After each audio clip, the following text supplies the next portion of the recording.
এই 4টি ব্যালেন্সের ভিন্ন ভিন্ন কাজ রয়েছে, সেটা এখন বলে দিচ্ছি এক কথায়।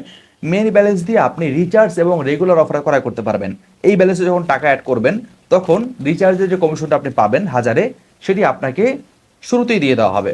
1,000 টাকা আপনি অ্যাড করলে রিচার্জের কমিশন সহ আপনাকে দিয়ে দেওয়া হবে। কত কি কমিশন সেটা আপনারা আমাদের যে হেল্পলাইন নাম্বার রয়েছে সাপোর্টে, সেখানে যোগাযোগ করে জেনে নিতে পারবেন বর্তমান কত আছে, অথবা আপনি আপনার লেভেলে কত পাবেন সেটি আপনি কিন্তু এখান থেকে মেম্বারশিপ অপশনে গিয়ে দেখতে পারবেন।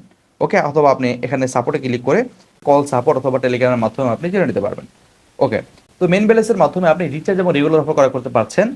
2 নম্বর রয়েছে ব্যাংক ব্যালেন্স। ব্যাংক ব্যালেন্সের মাধ্যমে আপনি বিদ্যুৎ বিল পরিশোধ করতে পারবেন। 3 নম্বর রয়েছে ড্রাইভ ব্যালেন্স। ড্রাইভ ব্যালেন্সের মাধ্যমে আপনি ড্রাইভ অফার করা করতে পারবেন, যেটি অনেক ডিসকাউন্টে থাকে, যেটির মাধ্যমে কিন্তু মূল ব্যবসাটা অনেকের হয়ে থাকে।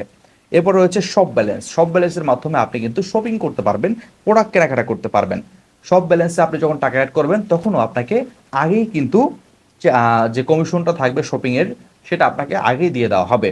আর ড্রাইভ ব্যালেন্স এবং ব্যাংক ব্যালেন্স অ্যাড করার ক্ষেত্রে যদি আপনি এজেন্ট অথবা ব্যাংকের মাধ্যমে অ্যাড করেন কোনো চার্জ কাটে না, কিন্তু পার্সোনাল এবং পেমেন্টের ক্ষেত্রে একটা নির্দিষ্ট পরিমাণ চার্জ কাটে, সেটি দিয়ে আপনাকে অ্যাড করতে হবে। সেটি আপনি সাপোর্ট থেকে জেনে নিতে পারবেন, চার্ট দেখে জেনে নিতে পারবেন কখন কত টাকা থাকে।